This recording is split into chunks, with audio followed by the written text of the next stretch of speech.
how to survive 101, right? You need to eat food. Food is fuel. Overly restricting is not something we do here at Diva and the Divine. Let's talk about managing hunger while in a calorie deficit, trying to lose weight, trying to lose fat. Hi, my name is Brianna. I am the diva behind Diva and the Divine, and I'm a wellness coach helping real women find sustainable weight loss without extreme restriction. And today I want to share a couple of things about something that perplexes everybody, or almost everybody, in a calorie deficit, and that is how to manage hunger. The reality is, when you are in a calorie deficit trying to lose weight, you are intentionally underfeeding your body. The whole concept of a calorie deficit is feed your body less fuel than it needs to maintain its current status quo. That's the whole point of a deficit. So with this intentional restriction of calories comes automatically, completely naturally, a little bit or a lot more hunger than what you are used to when you are maintaining your current weight. Now, of course, in order to see success in your fat loss journey, you need to be in something that resembles a calorie deficit. So how do we marry the need to be in a calorie deficit with the desire to not feel hungry all of the time? Today, I'm going to share a couple of tips with you that I use personally to help manage my own hunger on my own weight loss journey, and it is working really, really well. Tip number one is, of course, to not make your calorie deficit extremely restrictive. The deeper the calorie deficit, if you're eating 500, 600, 700 calories under your total daily energy expenditure, aka the amount of calories you need to maintain your current weight, you're going to be a lot hungrier than if you're eating, say, 250 to 350 calories under your TDEE. When it comes to sustainable weight loss for life, the slower the process, the more sustainable the entire thing is. How many times have you dramatically cut your calories, done a crash diet, done some sort of really restrictive diet, lost the weight in a relatively quick manner, but then proceeded to gain all that weight back and then some over time after you quit that diet? There is a biological reason that this has happened. And the bottom line was that rate of weight loss is completely and entirely unsustainable. You're going to be hungry, you're going to be moody, you're going to lose weight quick, and you're going to gain it right back. So what's the answer? The answer is, of course, to have a smaller deficit for a longer period of time. There is no rush when it comes to sustainable lifelong fat loss and weight loss. So make your deficit smaller, and this will automatically decrease the extreme hunger that you may feel. Tip number two is to eat food in the morning. I know. A lot of people believe in, well, if I don't eat until noon or 1 or 2 and do this dramatic form of intermittent fasting, then the weight's gonna come off faster, then I'm gonna have more success, then I won't eat as much. And sometimes some of those things may possibly be true.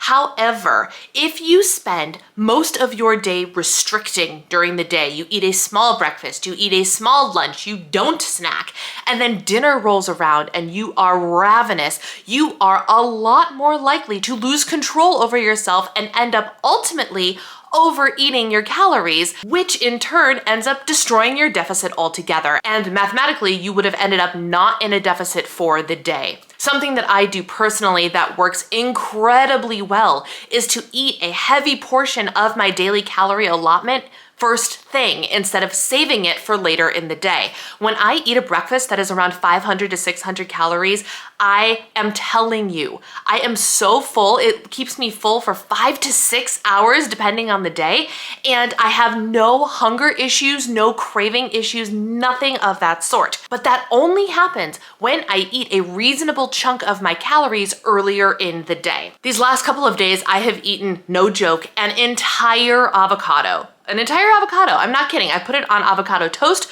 with smoked salmon and some really good high fiber, high protein bread. Oh, so delicious. And to my surprise and delight, this meal has kept me full longer than breakfast has kept me full in a long time. And I attribute it to the fact that I was not afraid to literally eat an entire avocado. It was like 150 calories worth of avocado. Healthy fats, fiber, all the good things. And my body responds with, oh, you actually fed me a reasonable amount of food, a reasonable amount of healthy, nutritious food. I don't need any food for a while. And it baffled my mind when I would get to 2 o'clock, 3 o'clock, 3:30 without so much as a tummy rumble before I went downstairs to have a little bit of a lighter lunch because I was still feeling fueled and sustained from the earlier breakfast. This is not a joke. This is exactly what I have been doing, and it has been working so well to keep hunger at bay and to keep cravings away. In order to allow your body to properly manage your hunger, you need to get adequate quality sleep. Have you ever noticed on days that you don't sleep well or you go to bed really late or you have to get up really early, the kids keep waking you up, whatever the case may be, your night of sleep was terrible? Do you ever notice how you are much more hungry and cravey the next day? You want sugar, you want caffeine, you want all of the things that's gonna send your blood sugar and your body into a frenzy. Sidebar, I'm all about that caffeine life, but in moderation. A cup of coffee or two a day, and that's all you really need. Otherwise, things can kind of send your hormones and cortisol levels out of whack. When you get insufficient amounts of sleep, your body is obligated to turn to other sources to provide it the energy it needs for that day because you didn't get quality sleep. That's when you end up with a lot of sugar cravings, a lot of carb cravings, and I'm not saying the carbs are bad. I love carbs. Carbs are necessary. You need to eat them every single day. But there is a difference between complex carbohydrates and simple sugar carbohydrates, and the quantities of each kind that you need to get in a day are very different. When we are tired, when we are exhausted, we reach for the very, very simple carbohydrates, the quick hits, the quick burn sugars, because that's what's gonna give our body the energy it needs to do whatever it needs to do that day. Therefore, if you get adequate amount of sleep, if you prioritize your sleep, and when you are in a fat loss journey, you need to prioritize your sleep. This is a non-negotiable. When you get quality sleep, ample amounts of sleep, your hormones will be much more regulated and your hunger signals will not be all out of whack.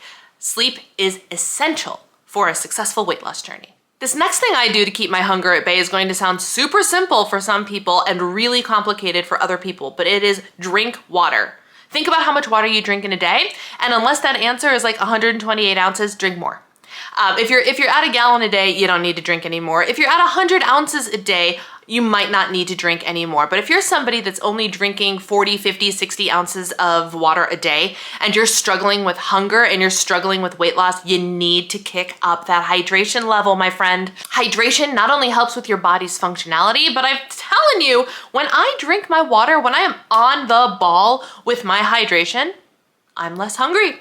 I'm just putting it out there, plain and simple. There's other stuff happening in my tummy. Should you take water whenever you're hungry, whenever you're battling something, be like, I'm just gonna drink water to blunt your hunger every single time? No. If your body is truly hungry, you need to eat. This is just how to survive 101, right? You need to eat food. Food is fuel. Overly restricting is not something we do here at Diva and the Divine. However, if you're finding that you are constantly hungry or your tummy is always, I say your tummy, but it's really your mind, is always thinking about food, you can help by making sure you drink adequate amounts of water. First thing in the morning when you wake up, drink 8 ounces of water. Before your coffee, before your breakfast, before anything, get up and hydrate. When you sit down, before every meal or snack, drink more water. Keep a water bottle that you find cute, fun, and motivating next to you at all times. I literally do not leave my house without a water bottle.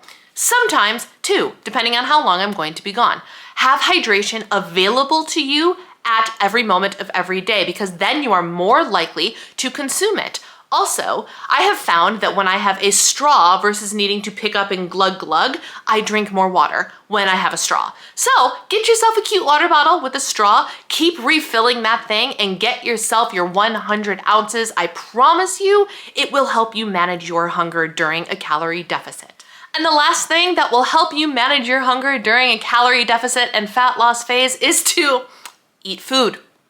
Imagine that. When you're truly hungry, your body is screaming for food. So when you want to eat food, and you should eat food, remember, again, we don't heavily restrict here. 1,200 calories, bye-bye, thing of the past. We are eating in a moderate, sustainable calorie deficit. However, you need to eat food to help your body get the signal that, hey, you've been fed, you don't need to be hungry anymore. And one of the ways we do this is by looking at the types of food we are eating. When you are in a fat loss phase, volume foods are wonderful. What does this mean? It means bulking up your regular half a cup of cooked rice with a cup of cauliflower rice mixed right in. Same sauces, same seasoning, same everything, but instead of just having that brown rice or white rice or whatever kind of rice you're eating, you get that bulk of an extra cup and a half of food mixed right in. There's your vegetable, there's extra fiber, there's a lot more volume for a lot fewer calories. Making sure you're eating leaner proteins. Making sure your salads are nice and big, eating the colors of the rainbow. We all know that when we eat the colors of the rainbow, it usually means we are getting in more fruits and vegetables. These are foods that we can eat in larger quantities for fewer calories. Volume food, when we eat food, super, super important. Other foods that are super important to help with satiety, making sure we feel full. Protein. Protein is king. Always and forever. Protein is king when you are on a fat loss phase. You need it for muscle growth. You need it to prevent muscle wasting when you are in a calorie deficit. It is also the most satisfying macronutrient, my friends. So you want to make sure that you are eating at least 25 grams of protein at every meal minimum.